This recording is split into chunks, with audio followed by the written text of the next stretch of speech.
Let the head down today. Okay. Woo! Welcome to the Football Femme show. I am Jaya, the Football Femme. I give you football news, views, reviews in a way that you can fathom. If you are an unfashionable fan of football, meaning you don't fit the conventional aesthetics of what a football fan looks like, look no further because you are home, sweetie. I will give you all the news that you need to make sure that you move from the bench onto the pitch. So, stick around. Oh, please don't forget to like and share this video. Thumbs up, please. It really helps the channel. I know that usually by now I'd have done my PSL review, but I figured because there is a whole 2-week period in which there's no football that we care about, because no one actually cares about international football unless it's a tournament. That's a completely different story, but that's not the tea.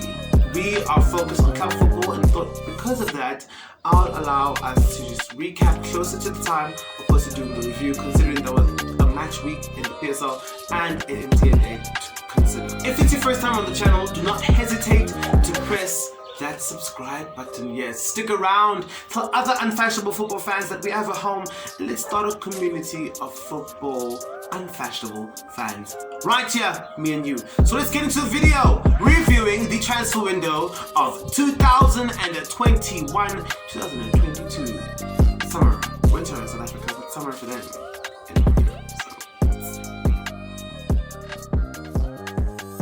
Reflecting on the transfer market this year, definitely that of Cristiano Ronaldo and Lionel Messi.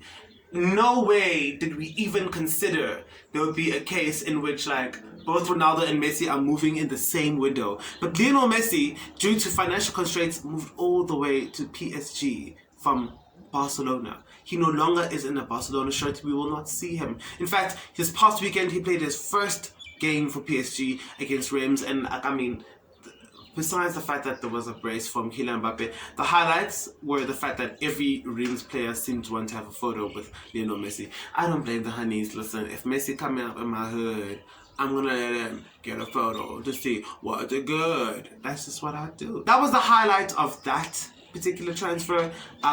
But with regards to Ronaldo, who moved spectacularly back to Manchester United, everyone considered it a done deal. He was definitely moving to Manchester City. He was going to play under Pep Guardiola. Pep Guardiola will be the only man in the history of football to truly say who is better, having coached both Lionel Messi and Ronaldo.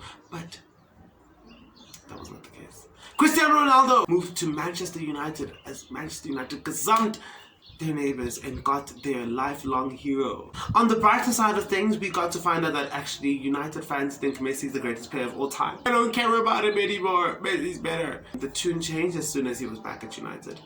Interesting to see how it works. Messi at PSG, we expect him to do the best. We expect him to win the league. Champions League is a must considering the transfer window that PSG had.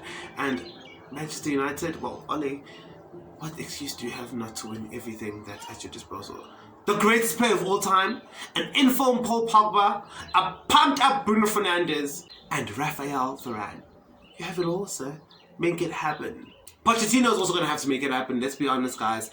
A transfer window which saw PSG get free transfers for Jorginho van Halden, Sergio Ramos, Gianluigi Donnarumma, and a measly 65. Was it 70? For Hakimi. And Lionel Messi, of course. Absolutely stellar window for them.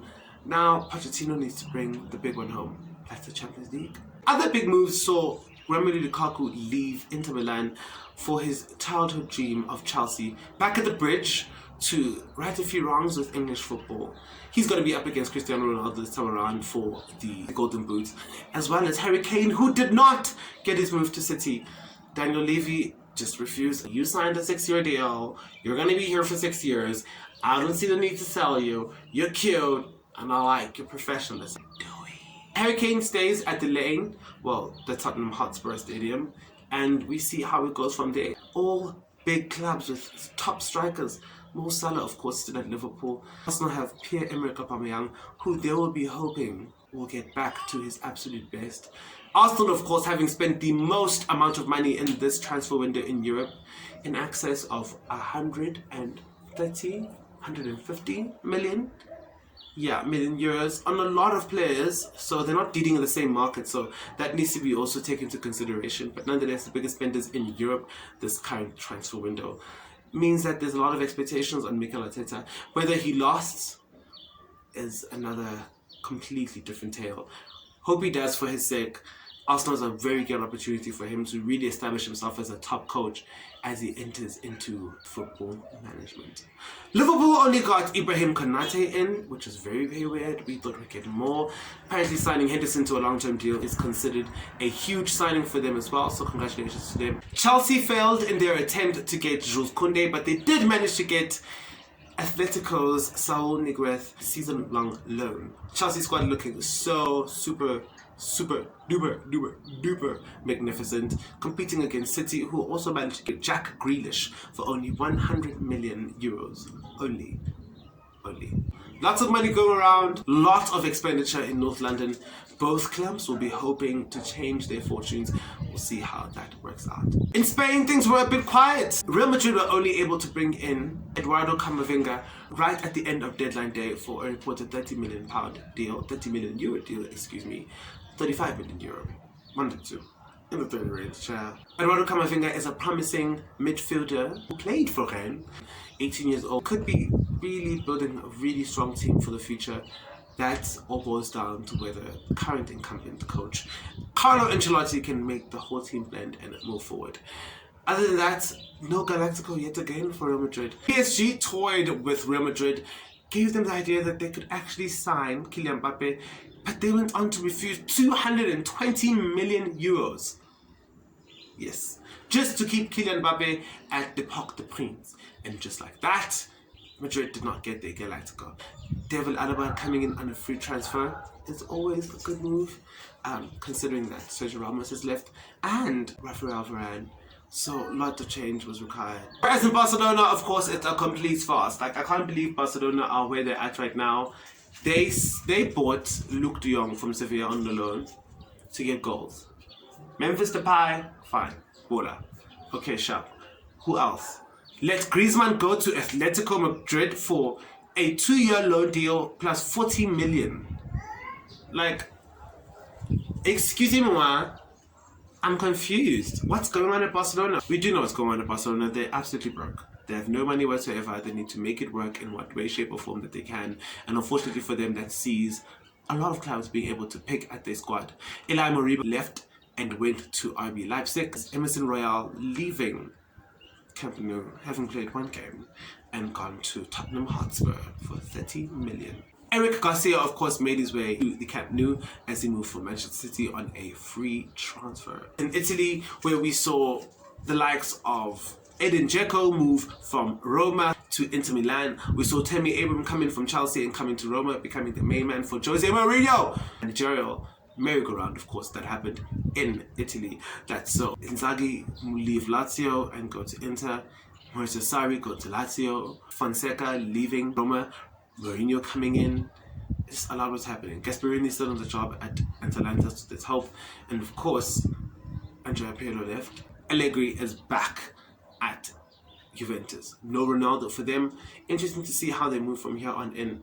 A very interesting time generally in the transfer market. Those are the most notable transfers that happened throughout the European scene. Lots more to look forward to in the coming weeks. International break, no one likes it, but we have to deal with it, guys. We move. But after that, we've got so much more to look forward to.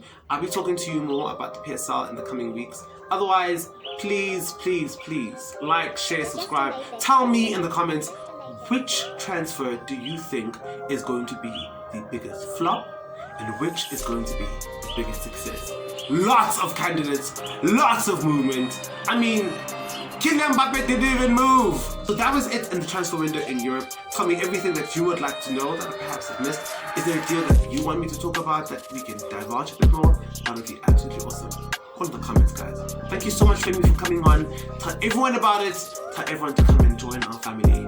Yeah, where we give you football news, views, reviews, and all stuff to do with football in a way that you